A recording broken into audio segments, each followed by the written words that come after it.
If you've been watching my videos, you may know by now that my partner and I are working on experiments with liquid and solid helium, and I've shown you a successful bench test of the resonator that we're doing these experiments with.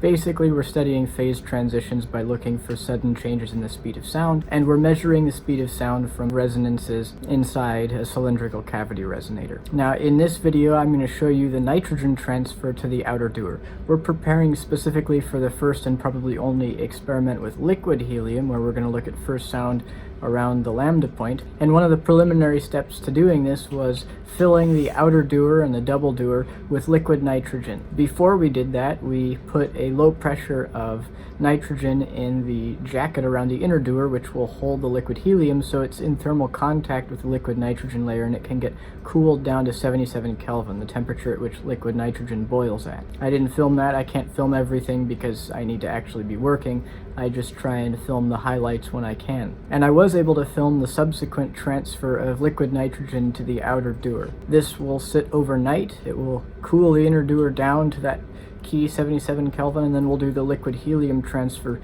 tomorrow morning, and then we'll vacuum it down to a really low temperature. Once we start approaching the lambda point, we'll start taking data with that resonator controlled by a lock-in amplifier, which itself is controlled by a LabVIEW program that you've seen in previous videos. As it happens, we also got the liquid helium Dewar filled and retrieved today, and so I show you what the liquid helium Dewar looks like also. We've retrieved the liquid helium and the liquid nitrogen required for our first run. The liquid nitrogen Dewar was held on that cart and the liquid helium Dewar on this one.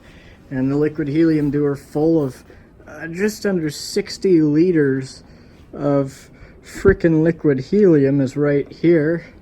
It's very cool. So this valve is the one that connects to the recovery system when it's in the building where the recovery system exists. And you didn't hear ASAP. The release valve for when the pressure gets too high is right here, and that's the one that's open now. And then this is a pressure gauge right here, and you can see the safety release valve's doing its job. It's not building up much pressure, maybe a tiny bit, but not a lot. So that is what a giant liquid helium Dewar looks like. It's of course got a vacuum jacket on it, but inside is just under 60 liters of a liquid that is at 4.2 Kelvin, which is, it's just ridiculous to even think that such a large volume of such a low temperature is right there.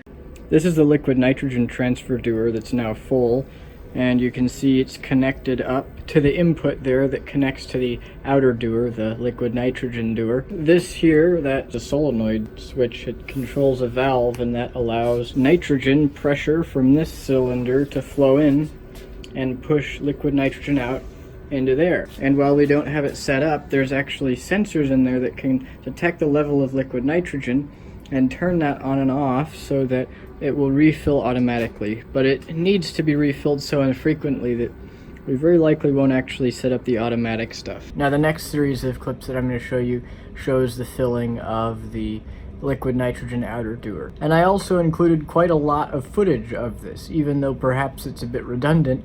I did this just because I kinda thought the bubbling was mesmerizing. So that's why, following this, there are a bunch of clips of nitrogen outer Dewar filling with liquid nitrogen, just with the bubbling going on with lab noises behind it, and some ambient conversation with no other explanation.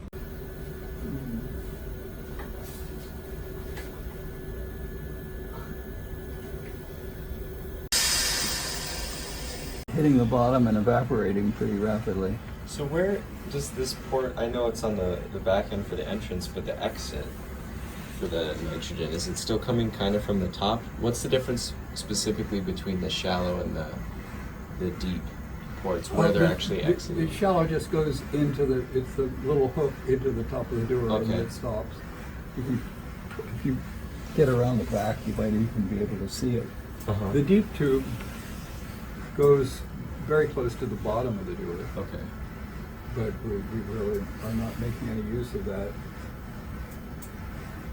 And then the only openings, other openings, since the nitrogen Dewar is bolted right up against the bottom block, are whatever side ports exist. And this is the only one that's open. there is this, oh, well, there's a safety over here I'd forgotten about. But that's really not so relevant because we have this open here. I don't know whether there's a port in the back. Oh, there's a seat. Okay, so let me tell you about something else which is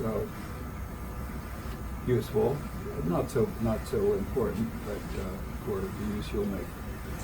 There are liquid nitrogen sensors, And that was what controls the refilling. and that can be used to control the refilling. Okay. It turns out that you don't really need to refill very frequently. You may need to do maybe 2 during the day. But anyways, they come up to these white leads here, and they go over to a little, in fact, there's a, let's see, I don't know why these are unplugged. There was no reason to, these are the sensors for them. And it poses a problem on which is which. I don't know who would have unplugged it. But you probably won't want to use them. They were, sometimes we did automatic fills overnight. Had an elaborate arrangement. Turns out to be just about as, to work pretty well, just to fill it up the evening before and leave it overnight, and it will keep things reasonably cold. Are we getting anywhere? Oh yeah, oh well, look.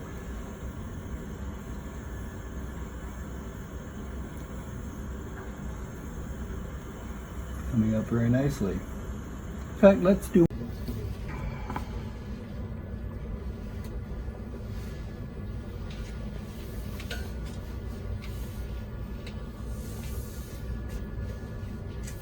the one you took off?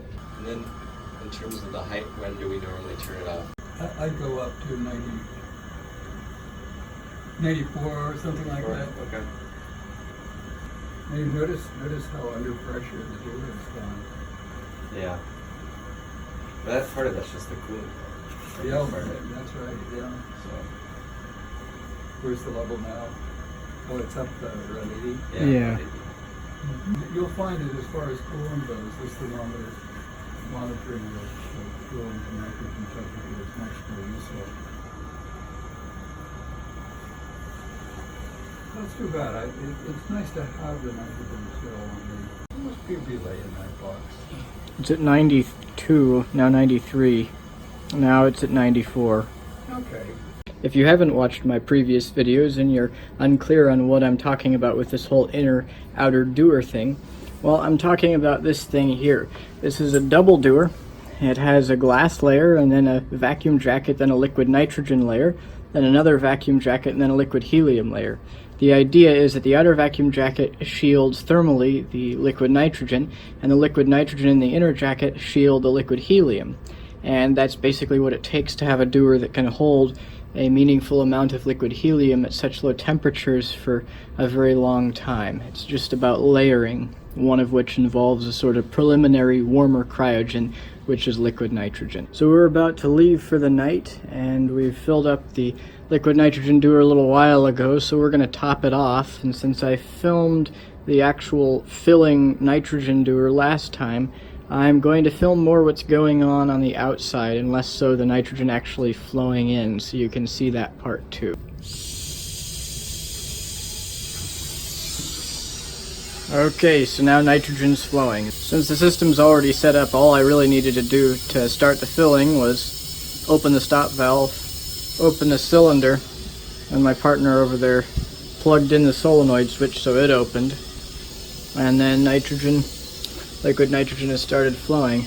So in this video you have seen the filling of the liquid nitrogen Dewar, the outer Dewar and the double Dewar, which ultimately allows us to reach these low temperatures. And you've seen the helium Dewar, full of the 60 liters of helium.